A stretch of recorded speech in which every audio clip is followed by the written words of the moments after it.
우리 천례역정 이야기를 보고 있고 지금 이제 끝부분에 거의 도달해 간다는 것 여러분 알고 계시죠? 기억하고 계시죠? 끝으로 갈수록 현혹하는 말들과 유혹하는 일들은 커지는 것 같습니다. 오늘은 어떤 내용인지 한번 살펴보실까요? 지난주에 우리가 말씀을 시작하면서 세상은 무엇인가라고 간단하게 규정을 하고 넘어갔었죠.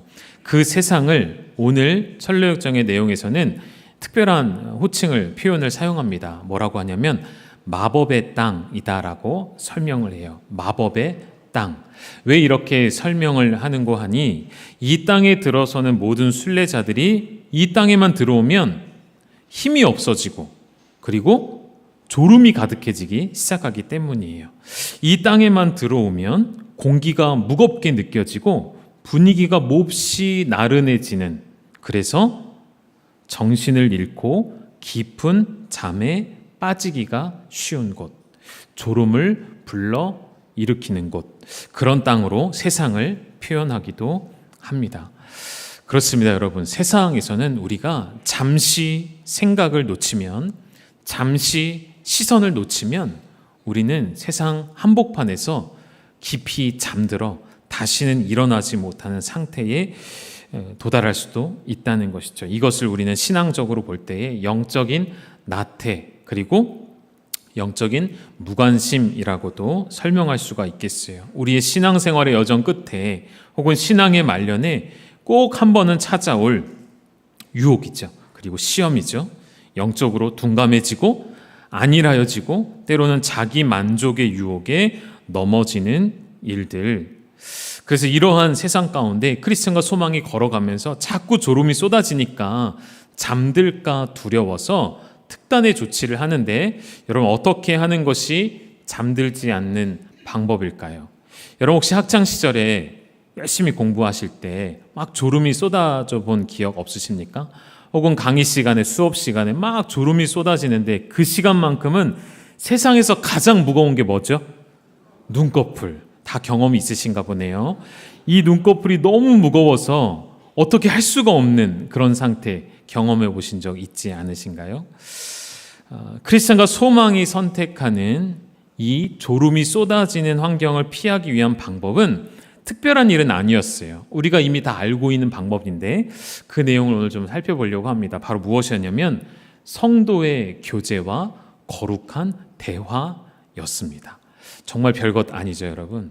우리가 늘상 알고 있고 듣고 왔고 해오는 성도의 교제와 거룩한 대화를 통해 졸음을 쫓아내고 이겨내려 애쓰는 모습을 보여줍니다. 그럼 이 내용으로 들어가기 전에 여러분께도 좀 질문하고 싶습니다. 여러분 성도의 교제, 성도의 거룩한 대화 어떻게 나누고 계신가요? 지난 한 주간에도 믿음의 동역자들과 만나서 어떤 이야기 나누셨나요?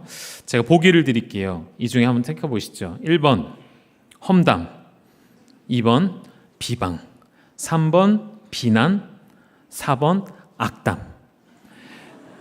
5번은 없습니다.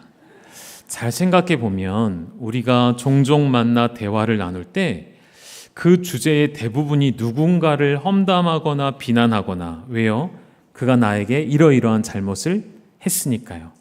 그가 나에게 이러이러한 위해를 가했거나 뜻하지 않은 오해를 불러일으켜서 우리가 주로 하는 이야기가 누군가에 대한 험담이 되어지고 비난이 되어지고 비방이 된다면 여러분 그것은 결코 거룩한 대화가 될 수 없고 그 시간은 결코 성도의 교제라 말할 수 없다는 사실을 기억해 주셔야겠습니다. 여러분 항상 누군가를 만나 대화할 때에 생각하셔야 합니다. 깨어 계셔야 합니다. 내가 무슨 말을 하고 있는가? 내가 어떤 의도를 가지고 말하고 있는가? 다른 사람은 모를지라도 나 자신은 알죠. 누군가를 공격하기 위한 말들, 누군가를 판단하고 비난하는 말들, 그래서 상대방도 같이 동참해 주기를 바라는 마음, 그것은 결코 성도의 거룩한 교제가 될 수 없다는 것. 우리는 무슨 대화를 나누고 있는가? 무슨 주제로 한 주간을 채워 오셨는가? 돌아보셨으면 좋겠습니다. 여러분 말씀 생활, 기도 생활 잘 하고 계시죠?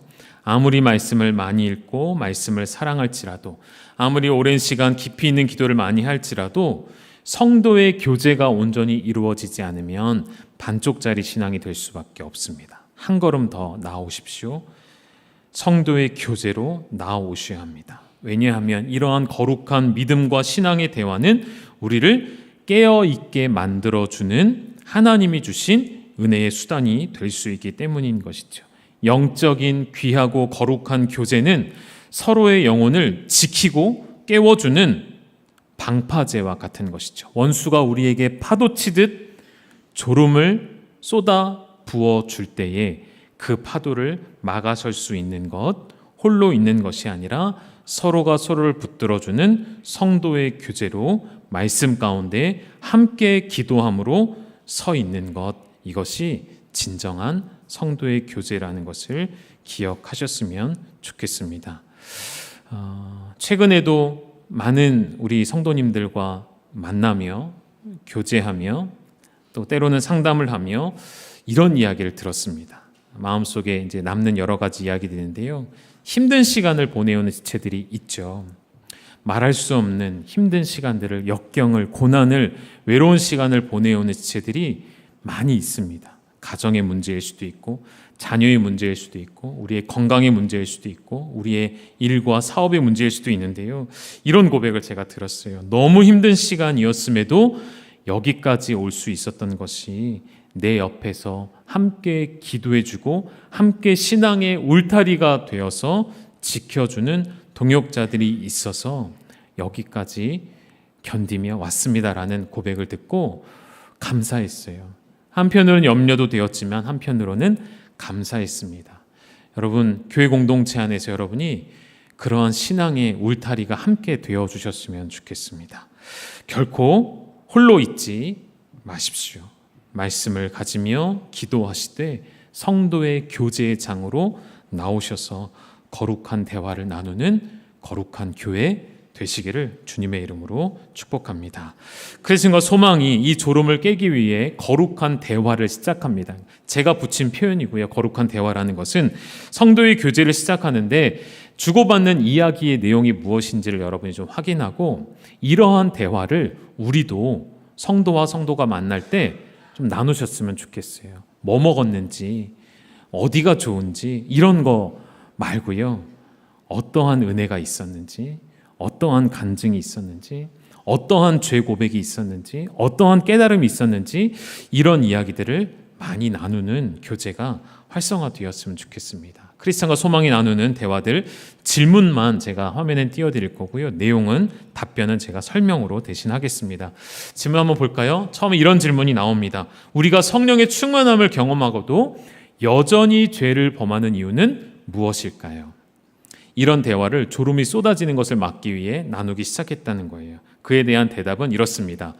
죄가 죄인 줄 알게 하시는 하나님의 역사로 인식하지 못하기 때문에.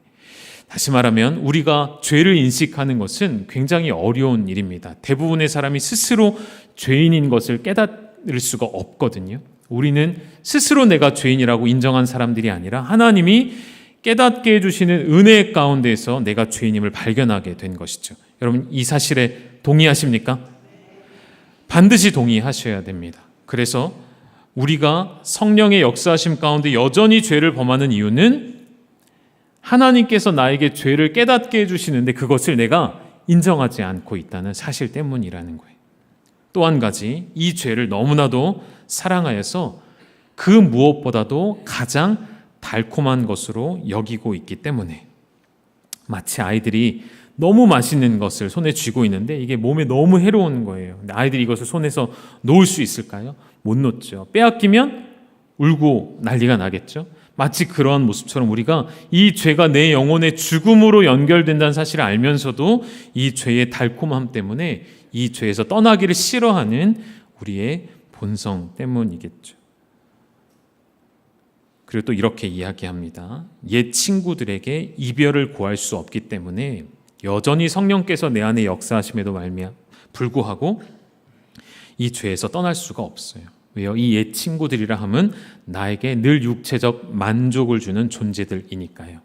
그들로부터 벗어날 수가 없고 그들에게서 떠날 수가 없었어요. 성경은 말합니다. 죄의 자리에 있지 않도록, 죄의 자리를 벗어나도록, 우리의 두 발이 죄의 자리로 가지 않게 하는 것이 우리가 죄로부터 벗어나는 첫 결단이 되어지겠죠.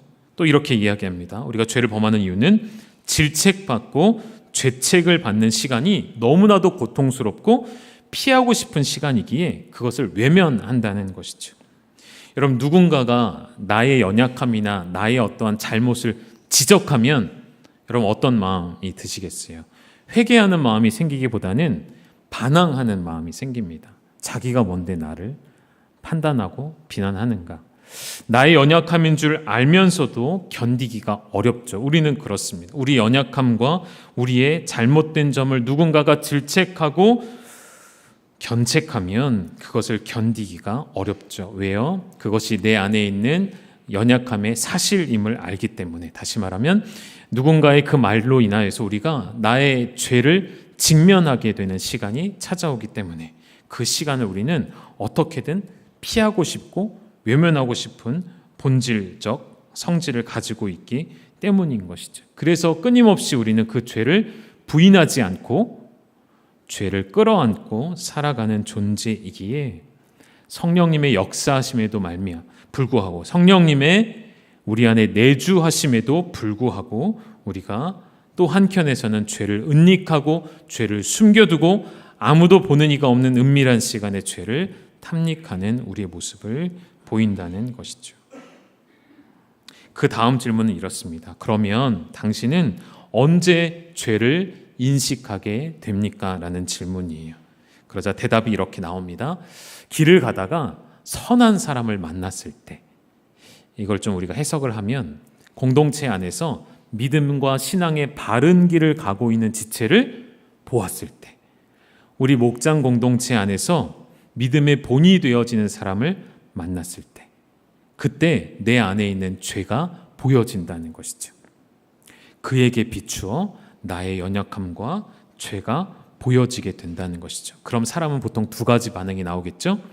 자존심이 상하거나 기분이 나빠서 그 모임에 다시는 안 나가거나, 아니면 어떤 반응이어야 될까요? 나도 그와 같은 모습으로 닮아가기를 힘쓰는 모습이 나오겠죠.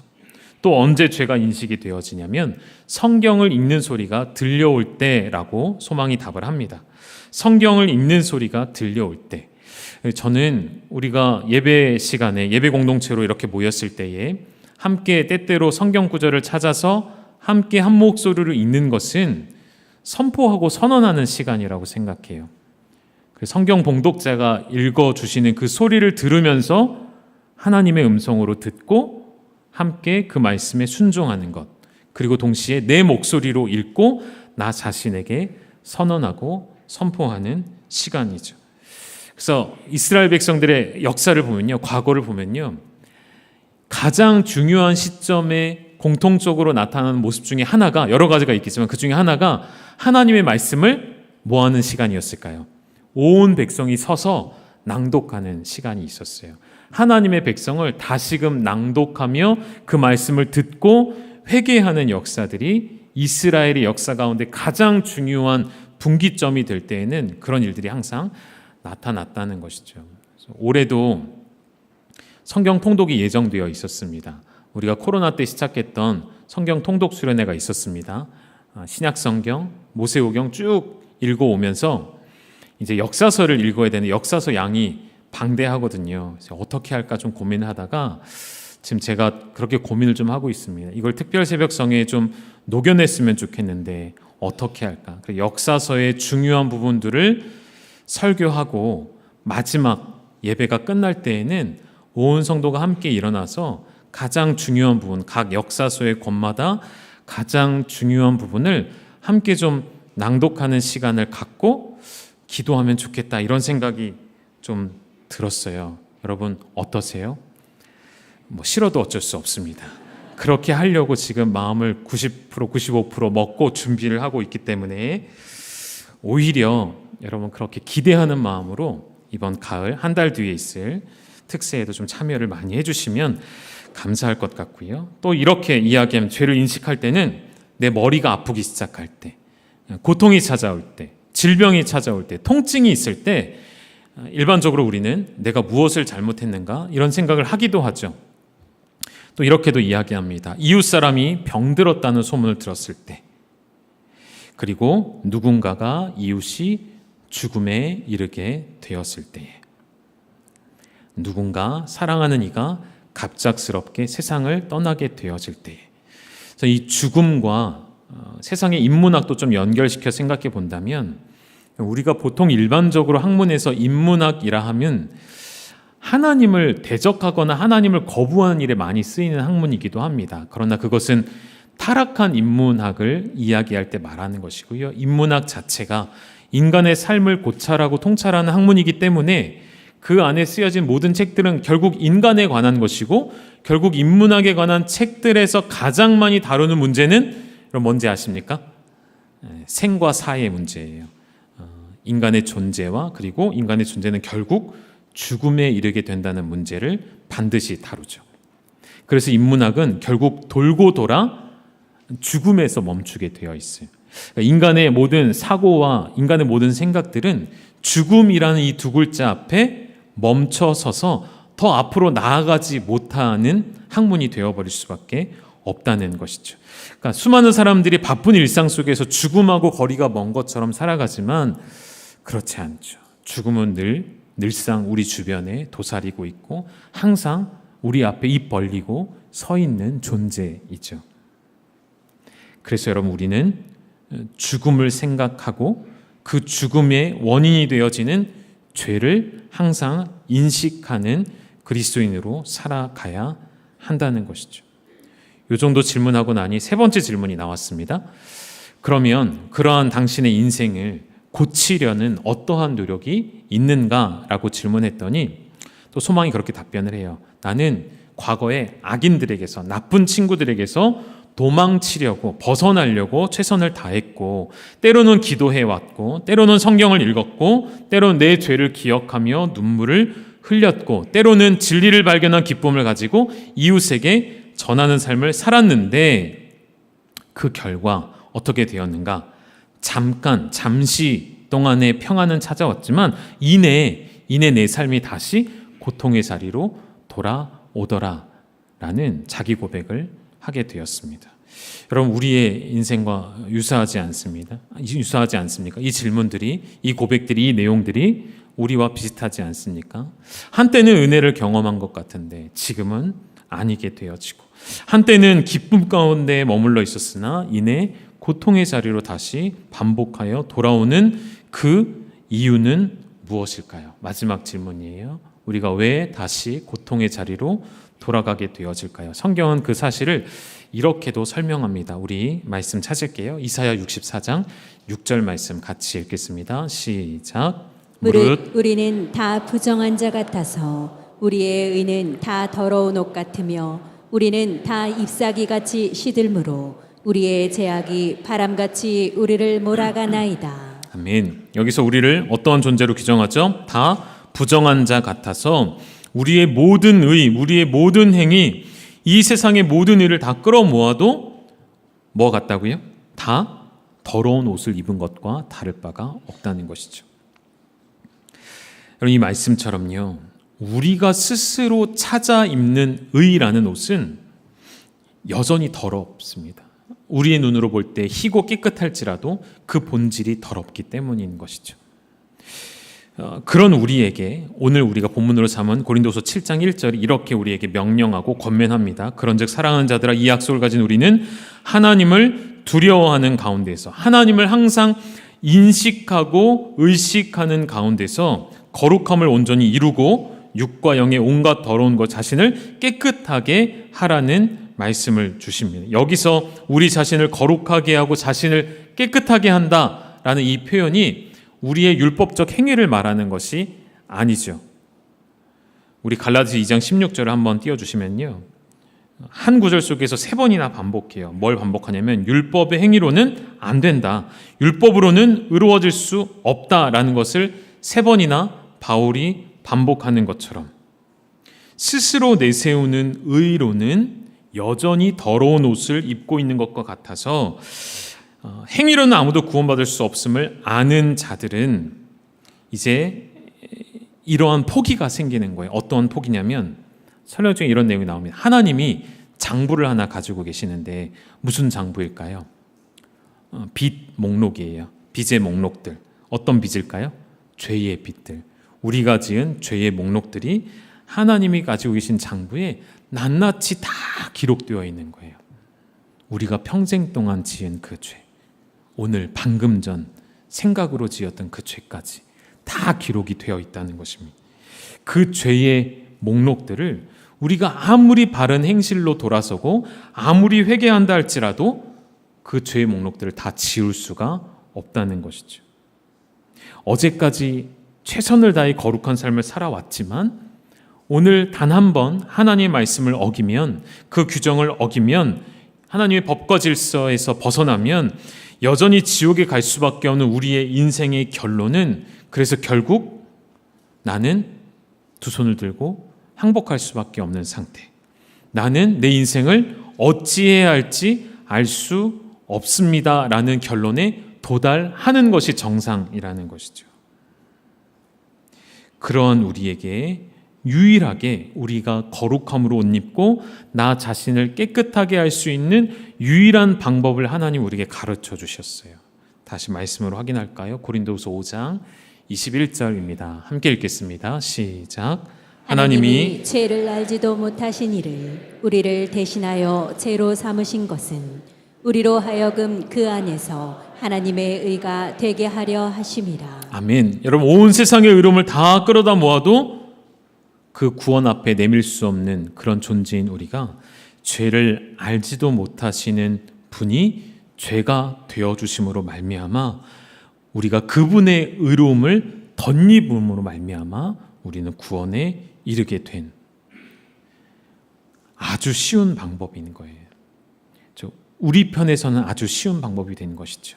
우리의 어떤 노력과 행위와 수고가 아니라 하나님 편에서 모든 것을 처음부터 끝까지 하나님이 하셨기 때문에 우리에게는 쉬운 방법으로 보일 수밖에 없는, 그러나 그 안에 내용을 열어서 확인해 보니 우리는 감당할 수 없는 방법으로 하나님이 우리를 구원에 이르게 해주셨다는 것이죠. 소망의 이야기예요. 평소라면 가볍게 듣고 그런 바보 같은 소리가 어디 있나, 그런 대가 없이 얻을 수 있는 구원이 어디 있는가 우스운 말로 여기고 넘어갔겠지만, 내 인생에 해볼 수 있는 일들을 다 해보고 내가 구원받기 위해 모든 노력들을 다 쏟아붓고 이제는 인생의 실패를 맛보며 지칠 대로 지쳐있는 상태에서 그 소식을 들으니 깨닫게 되어지는 거예요. 이 방법 외에는 없음을. 이상하게 들려오던 그 복음의 소식이 이제는 믿음으로 여겨지고 믿어지는 은혜가 있게 되어지는 것. 이게 바로 마법의 땅, 세상에서 크리스천과 소망이 나누는 대화의 전부, 거의 대부분입니다. 그리고 이 이야기를 정리하면 이 이야기는 한 사람이 하나님께로부터 택함을 받고 회심에 이르는 과정을 설명하는 거예요. 이 네 가지의 질문들이 우리가 회심의 과정에서 스스로에게도 반드시 던져야 할 질문들이었고 답변들이었다는 것이죠. 여러분, 언제 은혜를 경험하셨던가요? 오늘 이전까지, 오늘 이전에 언제 여러분 삶에서 은혜를 경험했습니까? 혹시 과거에는 은혜를 경험했는데 오늘 은혜를 경험하고 있지 못하다면 이유가 있겠죠. 원인이 있겠죠. 그 이유가 무엇이라 생각하십니까? 하나님의 은혜는 변치 않는 성질을 가지고 계시죠. 다시 말하면 하나님의 은혜는 항상 그 자리에 있어요. 하나님의 은혜는 항상 우리를 가득 채우시고 둘러싸고 계셔요. 하나님은 항상 그 은혜를 쏟아 부어주실 준비를 하고 계세요. 그럼 무엇이 문제이고 무엇이 달라지는 것일까요? 나이죠. 나 자신이죠. 내가 달라졌어요. 내 마음이 달라지는 거예요. 은혜를 다시 경험하는 시작은 그래서 달라진 나를 인식하는 것으로부터입니다. 죄를 각성하는 것이죠. 내가 얼마나 큰 죄인인지 다시 깨닫는 것입니다. 지난 한 주, 지난 1년, 지난 평생의 삶 동안에 내 입술과 행동으로 얼마나 악한 죄를 범하였는지, 죄를 범하여도 무감각하게 살아왔던 내 모습이 얼마나 추악해져 있고, 여러분 거울을 평생 동안 보지 않는 사람의 몰골이 어떨 것 같습니까? 추악해지죠. 우리가 하나님 말씀이라는 거울에 자신을 비춰보지 않고 자신의 경험과 자신이 하고 싶은 대로 살아내면 우리 스스로를 괴물로 만들어 놓는 것이, 바로 그때 성령께서 우리를 견책하시고 책망하시어서 내가 죄인임을 깨닫게 하시는 그 시간이 바로 다시 은혜로 깊이 들어가는 첫걸음이 되어진다는 것이죠. 여러분, 은혜는 감정적인 것이 아니거든요. 물론 은혜를 생각하고 은혜를 누릴 때 감정적 움직임이 동반되는 것이 자연스럽고 일반적인 현상이지만, 여러분 은혜라는 단어를 생각할 때마다 마음이 뜨거워져야만 하고 혹은 눈물이 흘러야만 하는 경험, 그것뿐만은 아니라는 것이죠. 은혜의 본질은 감정이 아니거든요. 그래서 하나님의 은혜가 부어진다는 것은 우리의 감정을 지배하는 능력이 되어져요. 우리의 환경을 지배하는 예수 그리스도의 능력이라는 것이죠. 여러분, 모든 상황, 모든 감정이 하나님의 은혜라는 이 두 글자 앞에서는 녹아지듯 사라지는 경험을 하셔야 한다는 것입니다. 우리의 감정은 신뢰할 것이 못 되죠. 집에서, 저희 집 이야기는 아닙니다. 여러분의 가정을 얘기하는 거예요. 아내가 아침에 기분이 좋았는데 잠깐 뒤돌아섰는데 기분이 나빠져 있어요. 그런 일들 경험하십니까? 안 하십니까? 우리 형제님들 그렇게 눈치 보며 사십니까? 안 사십니까? 혹은 반대의 경우인가요? 수시로 바뀌는 남편의 그 기복적인 감정 때문에 아내분들이 막 눈치 보고 혹은 자녀들이 막 눈치 보며 살아야 되는 그러한 가정들은 아니신가요? 우리 감정은 상황에 따라 자꾸 변해요. 내게 만족되지 않으면 불쾌감이 올라오고 분노가 일어나고, 또 뭔가 만족이 되면 금세 가라앉고 금세 다른 사람처럼 보여지고.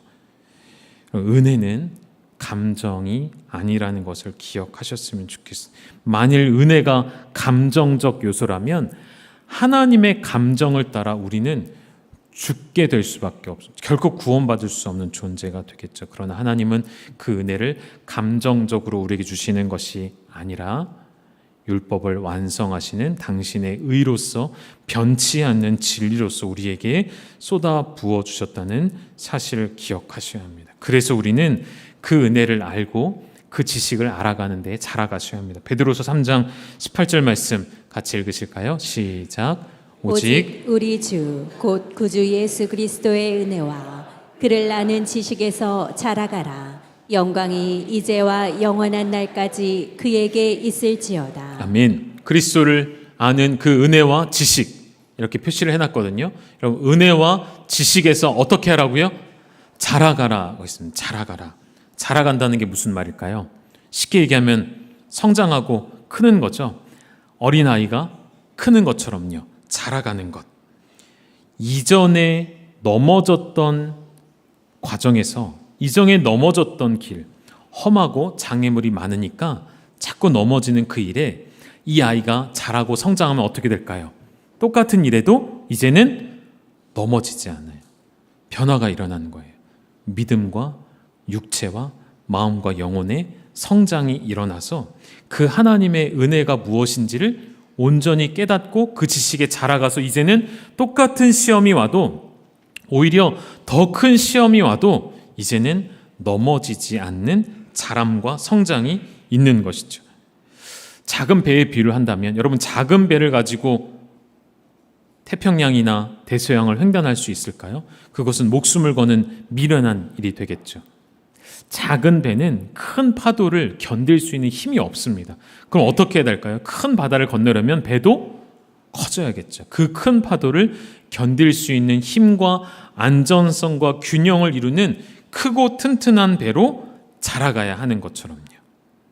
그래서 우리의 감정이라는 것이 마치 파도처럼 계속 출렁이는 그때에 이 바람이 바다의 파도에 영향을 주고 배를 듯이 삼키려는 듯이 흔들어 댈 때에 우리의 자라가는 믿음이 감정의 파도 위에 흔들리는 것이 아니라 오히려 감정이라는 파도를 잠재워 버리는 그 은혜, 그 예수 그리스도의 능력이 바로 오늘 우리에게 주어진 것이죠.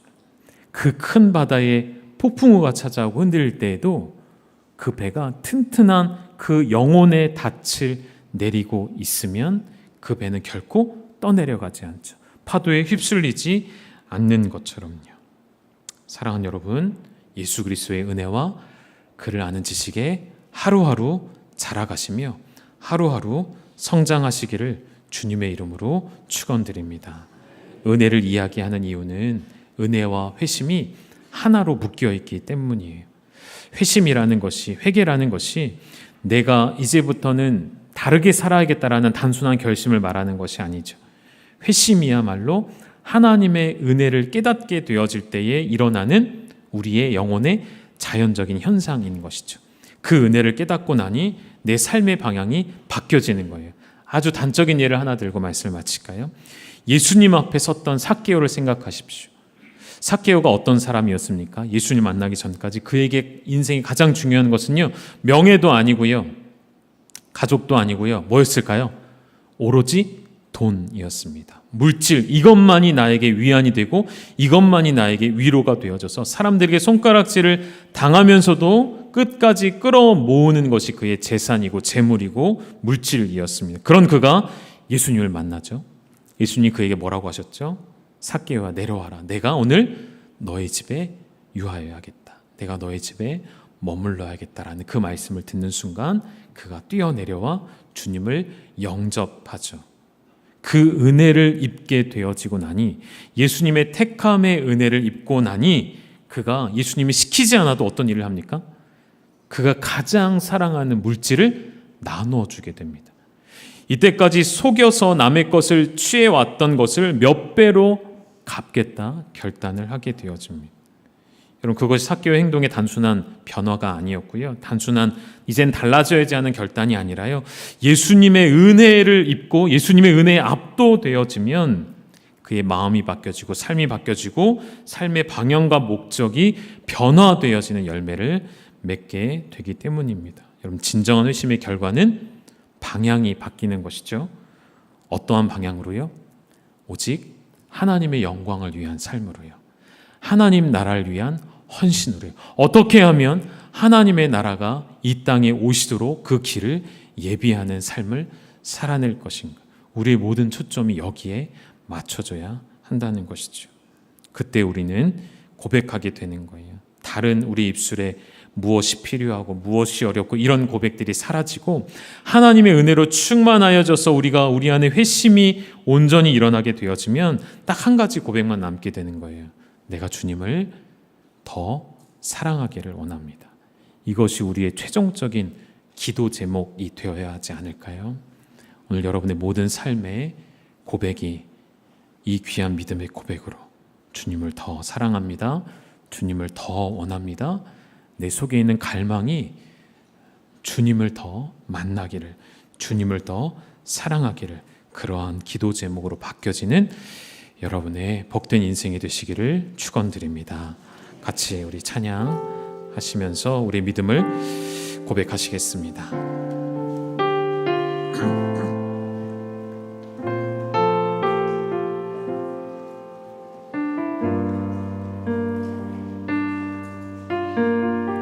예수 사랑합니다. 예수 사랑합니다. 사랑합니다. 온 마음 다하여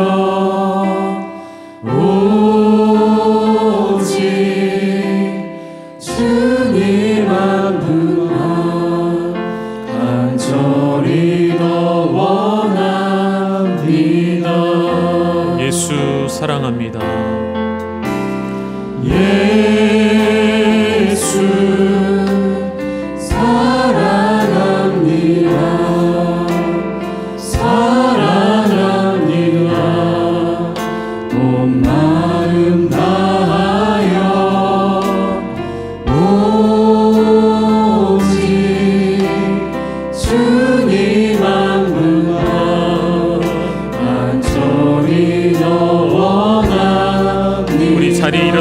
한 번 더 고백하실까요? 예수 사랑합니다. 예수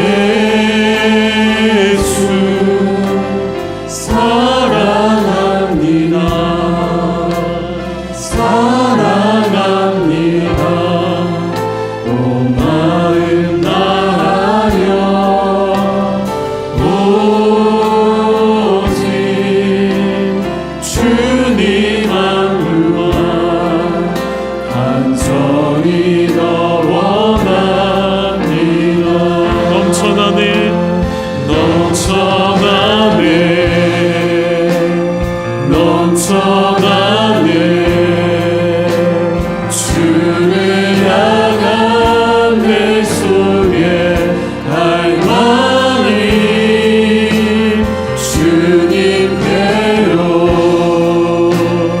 날 이끌어 주소서. 주님을 다시 한번 고백합니다. 넘쳐나네 넘쳐나네 넘쳐나네 넘쳐나네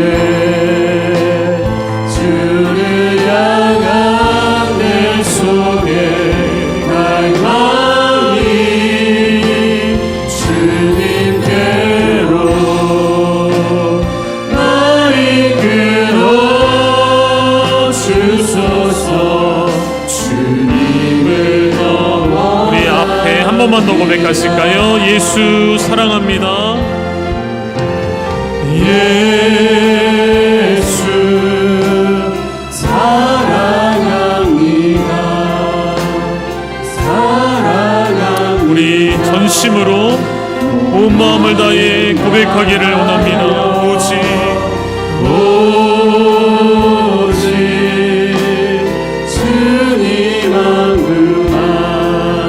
간절히 더 원하는 우리 마지막으로 여러분의 목소리로 예수 사랑합니다.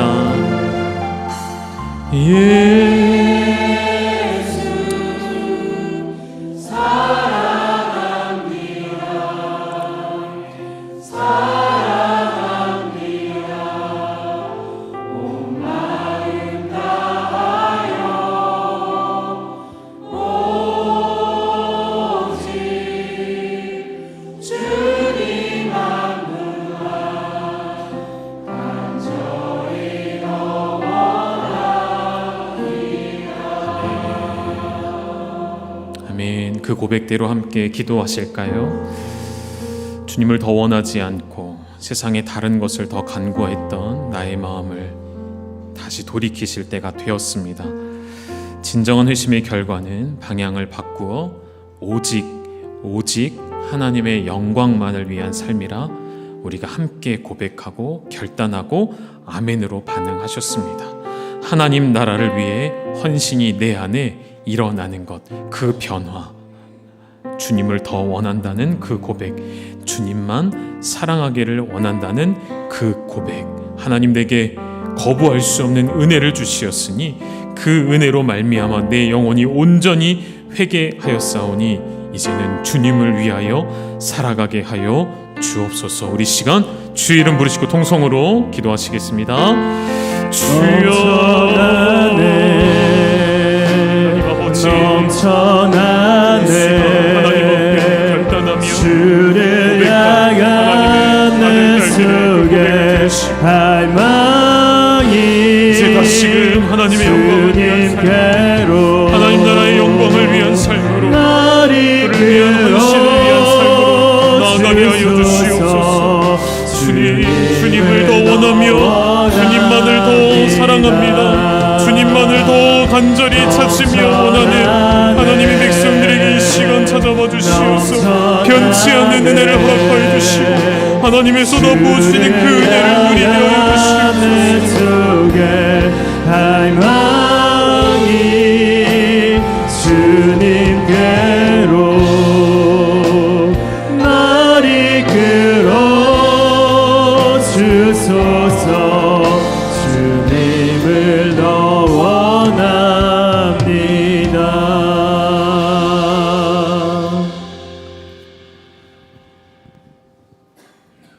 누구든지 그리스도 안에 있으면 새로운 피조물이라. 이전 것은 지나갔으니 보라 새 것이 되었도다. 이제도 우리 주 예수 그리스도의 은혜와 하나님 아버지의 극진하신 사랑, 성령님의 함께하고 위로하고 교통하심이 예수 안에서 새롭게 변화되어 하나님의 영광의 일들을 위하여 다름질을 치기를 소망하며 예배한 열방의 가족들 위해와 이 시간도 세상의 바삐 뛰어가는 인생들을 통하여 주님 오라 하고 이제는 참 소망의 길을 갖기를 원하고 있는 죽어가는 모든 영혼들 위해 하나님의 은혜와 축복이 이제로부터 영원토록 함께 있을지어다. 아멘.